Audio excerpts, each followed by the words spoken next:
ಇಡೀ ದೇಶದಲ್ಲಿ ಹಿಂದುತ್ವ, ಬಂಧುತ್ವ ಮತ್ತು ಸಿಂಧುತ್ವ, ಹಿಂದುತ್ವ, ಬಂಧುತ್ವ, ಸಿಂಧುತ್ವಗಳನ್ನ ಪರಿಪಾಲಿಸತಕ್ಕಂಥವರು ನಾವು. ಹಿಂದುತ್ವ ನಮ್ಮ ಅಸ್ಮಿತೆ, ನಾವು ಅದನ್ನು ಬಿಟ್ಕೊಡೋ ಪ್ರಶ್ನೆನೇ ಇಲ್ಲ. ಈ ದೇಶವನ್ನ ನಾವು ಹಿಂದೂ ರಾಷ್ಟ್ರವಾಗಿಯೇ ನೋಡ್ತೇವೆ.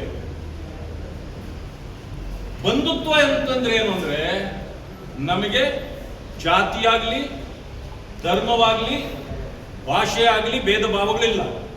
ಸರ್ವರನ್ನೂ ಕೂಡ ವ್ಯಾಪಿಸಿರ್ತಕ್ಕಂಥ ಒಂದು ಸಂಘಟನೆ ನಮ್ಮದು ಭಾರತೀಯ ಜನತಾ ಪಕ್ಷ.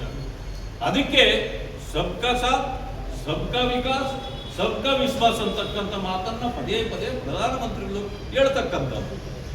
ಹಿಂದುತ್ವ, ಬಂಧುತ್ವ ಎರಡನ್ನೂ ಜೊತೆಯಲ್ಲಿಟ್ಕೊಂಡು ಸಿಂಧುತ್ವವನ್ನು ನಾವು ಕೇಳ್ತೇವೆ. ಯಾಕೆಂತಂದ್ರೆ ನಮ್ದು ಖಾತ್ರಿ ಆಗಬೇಕು, ನಮ್ಮವರು ಯಾರು, ಹೊರಗಡೆಯವರು ಯಾರು ಅಂತ.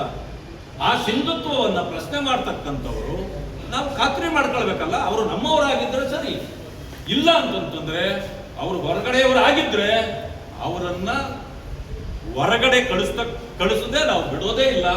ಆ ಕಾರಣಕ್ಕೆ ಇವತ್ತು ಜನ ನಮ್ಮನ್ನ ಬಯಸ್ತಾರೆ.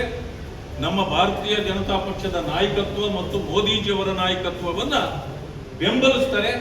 ಇದೇ ಕಾರಣಕ್ಕೆ ಇವತ್ತು ಭವಿಷ್ಯ ಇನ್ನೇನು ಗೆಲ್ಲಲಿಕ್ಕೆ ಸಾಧ್ಯವಿಲ್ಲ ಅಂತಕ್ಕಂಥ ಪಶ್ಚಿಮ ಬಂಗಾಳದಲ್ಲಿ ಅಭೂತಪೂರ್ವವಾದ ಗೆಲುವನ್ನ ಜನ ನಮಗೆ ಕೊಟ್ಟಿದ್ದಾರೆ. ಯಾಕೆಂತಂದ್ರೆ ಇವತ್ತು ನಾನು ಹೇಳ್ತೇನೆ, ಭವಿಷ್ಯ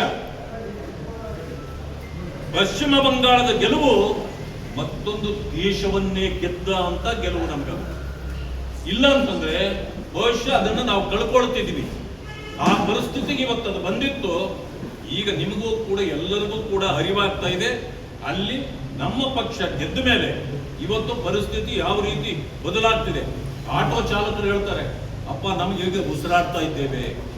ಲಾರಿ ಮಾಲೀಕರು, ಚಾಲಕರು ಹೇಳ್ತಾರೆ, ನಾವು ಇಲ್ಲಿಂದ 100 ಕಿಲೋಮೀಟರ್ ಸಂಚರಿಸಬೇಕಂದ್ರೆ ಎಂತೆಂಥ ತೊಂದರೆಗಳನ್ನು ಅನುಭವಿಸಬೇಕಾಗಿತ್ತು. ಈಗ ನೋಡಿ ನಮ್ಮ ಪರಿಸ್ಥಿತಿ, ನಮಗೆ ಇವತ್ತು ಸ್ವಾತಂತ್ರ್ಯ ಬಂದಿದೆ. ಈ ಭಾವನೆಗಳು ಯಾರಿಂದ ಕೊಡ್ಲಿಕ್ಕೆ ಸಾಧ್ಯ ಇತ್ತು? ಇದನ್ನ ಮೋದಿಯವರಲ್ಲದೆ, ಅಮಿತ್ ಶಾ ಅವರಲ್ಲದೆ, ಭಾರತೀಯ ಜನತಾ ಪಕ್ಷ ಅಲ್ಲದೆ ಬೇರೆ ಯಾರಿಂದಲೂ ಸಾಧ್ಯ ಇರಲಿಲ್ಲ. ಇದನ್ನು ಇವತ್ತು ಜನನೂ ಅರ್ಥ ಮಾಡ್ಕೊಂಡಿದ್ದಾರೆ. ಅರ್ಥ ಆಗಬೇಕಾಗಿರೋದು ಕಾಂಗ್ರೆಸ್ನವರಿಗೆ ಮಾತ್ರ. ಆದ್ರೆ ಅವ್ರಿಗೆ ಅರ್ಥ ಆಗೋದಿಲ್ಲ. ಯಾಕಂತಂದ್ರೆ ಅವರ ಅಪ್ಪರ್ ಚೇಂಬರ್ ಟೋಟಲಿ ಎಂಟಿ, ಖಾಲಿ ಇದೆ. ಅವರಿಗೆ ಬ್ರೈನ್ಲೆಸ್. ಅವರು ಎಲ್ಲರೂ ಹೇಳ್ತಾರಲ್ಲ ಶುಗರ್ಲೆಸ್,